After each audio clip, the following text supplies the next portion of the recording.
वक्ता और मैं हूं आपके साथ मानवी ठाकुर। शुरुआत करते हैं आज की खास खबरों से। सहारनपुर में खनन कारोबारी हाजी इकबाल की करोड़ों रुपए की संपत्ति जब्त होने के बाद आज सहारनपुर में हाजी इकबाल के मकान पर सहारनपुर पुलिस प्रशासन और विकास प्राधिकरण द्वारा बुलडोजर लेकर कार्रवाई की गई। उत्तर प्रदेश में सीएम योगी आदित्यनाथ के दूसरे कार्यकाल में खनन माफियाओं पर कार्रवाई लगातार जारी है। इसी कड़ी में योगी सरकार ने बेनामी संपत्तियों को लेकर खनन माफिया हाजी इकबाल पर एक बार फिर बड़ी कार्रवाई की है। सहारनपुर में हाजी इकबाल की कोठी पर आज प्रशासन ने बुलडोजर चलाया है। हाजी इकबाल की ये कोठी सहारनपुर की पॉश कॉलोनी में बनी है। इससे पहले हाजी इकबाल और उसके भाइयों की 107 करोड़ रुपए की अवैध संपत्ति को कुर्क किया गया था।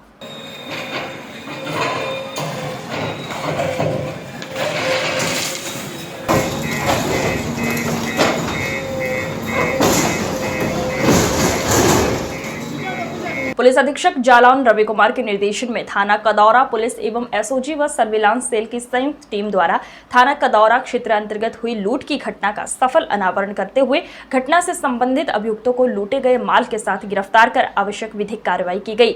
घटना का खुलासा करते हुए पुलिस अधीक्षक रवि कुमार ने कुछ इस प्रकार बताया। रूट से आ रहे थे, वहाँ पे घात लगा के उनके ऊपर हमला किया और मोटरसाइकिल मोबाइल फ़ोन छीन के लेके भाग गए थे।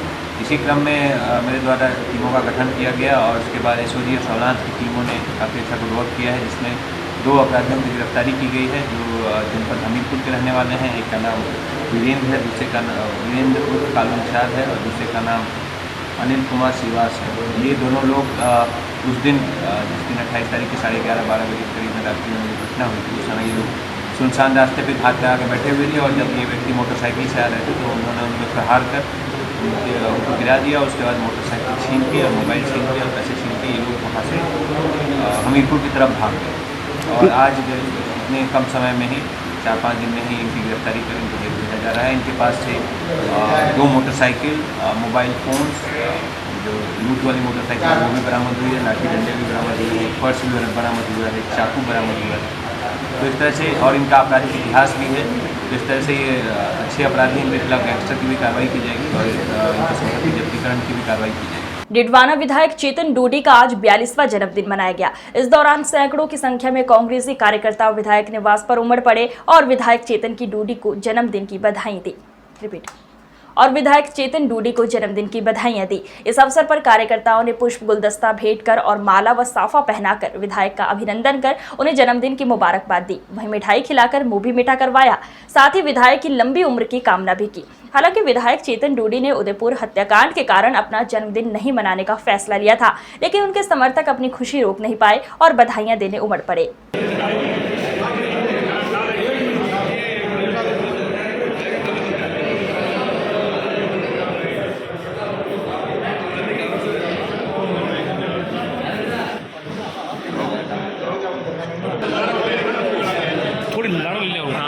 सरकार द्वारा लाई गई अग्निपथ योजना के विरोध में आज राष्ट्रीय लोकदल के राष्ट्रीय अध्यक्ष जयंत चौधरी बिजनौर पहुंचे और कार्यक्रम को संबोधित किया। युवा पंचायत में जयंत चौधरी ने बतौर मुख्य अतिथि के रूप में शिरकत की, जहां पर युवा राष्ट्रीय लोकदल के तमाम कार्यकर्ता व किसानों ने पंचायत को अपना समर्थन दिया।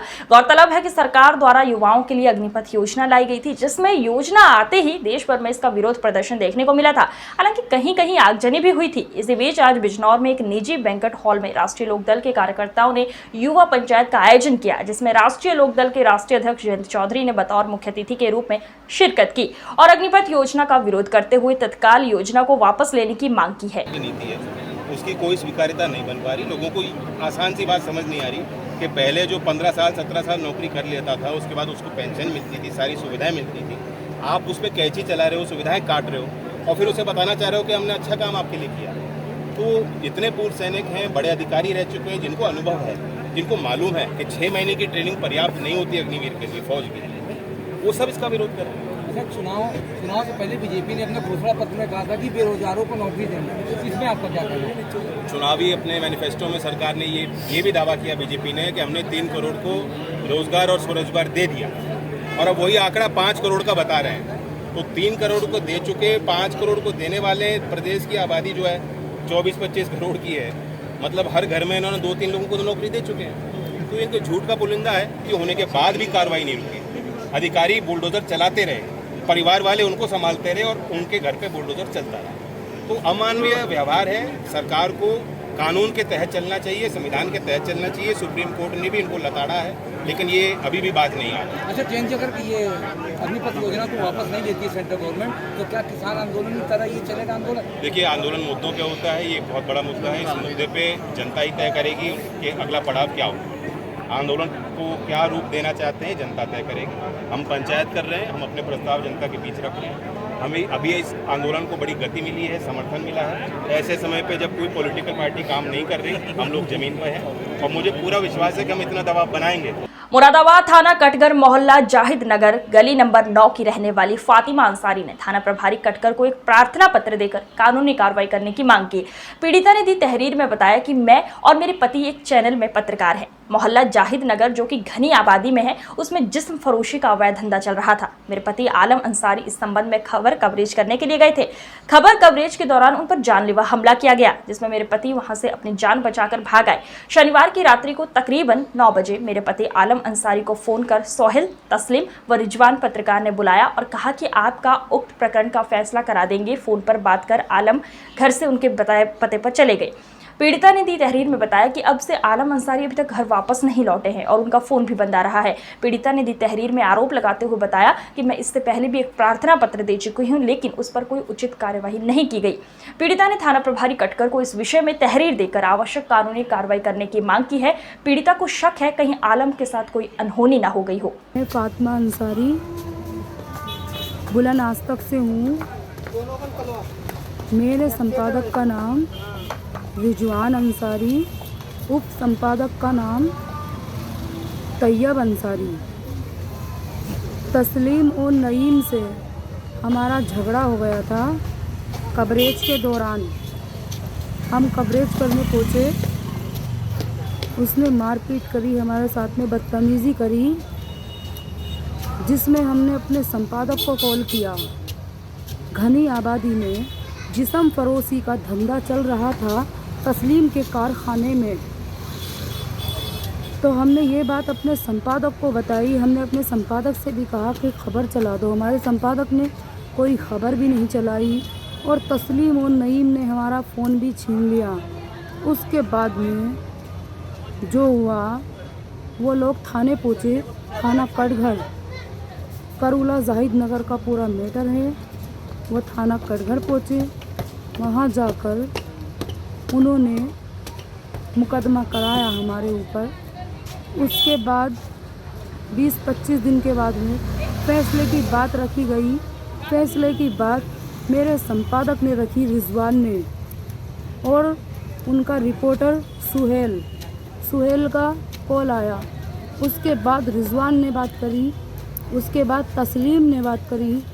तस्लीम के नईम जो है, नईम उसका भाई, उसने बात करी। भूरा पीटो वाला, उसने भी बात करी, बोला कि हम आपका फैसला करा देंगे, आप आ जाइए। मैंने आलम अंसारी को भेज दिया।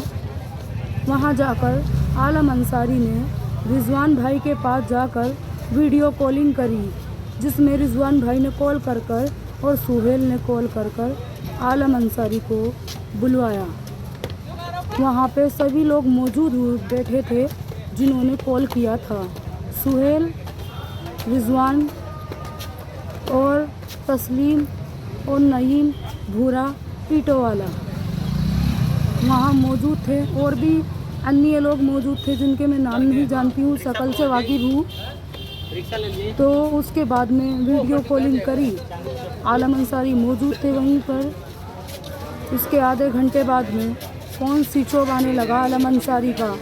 मैंने पूछा, रिजवान अंसारी। विदित है 1 जुलाई 2022 जिस दिन रायपुर कचुलियान में मतदान था, उसी दिन रायपुर कचुलियान पंचायत में फर्जी तरीके से मतदान कराकर प्रशासन की मिलीभगत से शुभकरण कोटवार ने सरपंच पद पर जीत दर्ज की। ये मामला प्रकाश में आया है। दूसरे पक्ष रामकिशोर चौधरी पिता राम गोपाल, जो सरपंच पद का दूसरा उम्मीदवार था, उसने आरोप लगाया है कि प्रशासन ने धांधली करवाई है। मृत व्यक्ति के वोट पड़ गए। रायपुर पंचायत से जो मतदाता बाहर थे, रायपुर में नहीं थे, उनके भी वोट पड़ गए।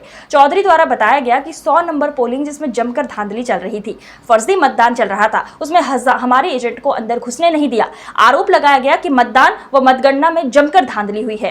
रामकिशोर चौधरी ने रिटर्निंग ऑफिसर रायपुर कचुलियान से मामले की निष्पक्ष जांच कराकर चुनाव का निरस्त कराने की मांग की है।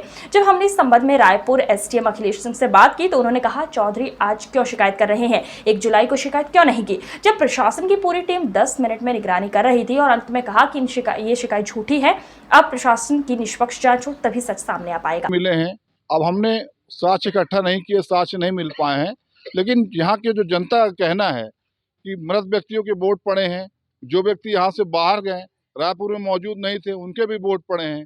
इससे साफ जाहिर होता है कि कहीं न कहीं प्रशासन की संलिप्तता इसमें दर्ज है।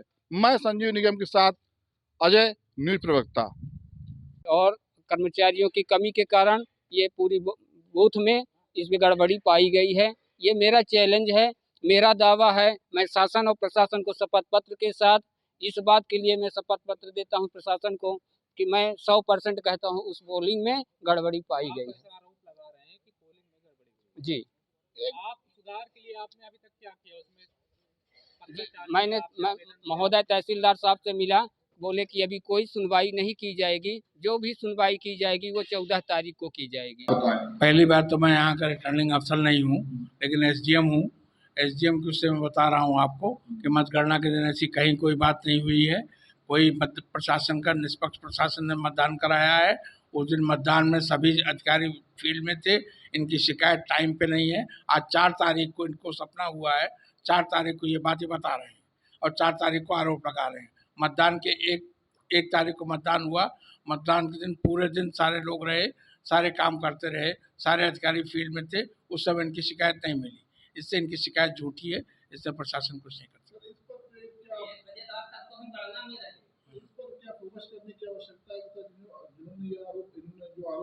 इनको आरोप जो इन्होंने लगाए हैं, इनको जो फील्ड में हर 10 मिनट पे पंचायत में, रायपुर तहसील पंचायत में, आपको बता दें, यहाँ एक ऐसा मामला प्रकाश में आया है जिसके संबंध में मैं आपसे चर्चा करूंगा।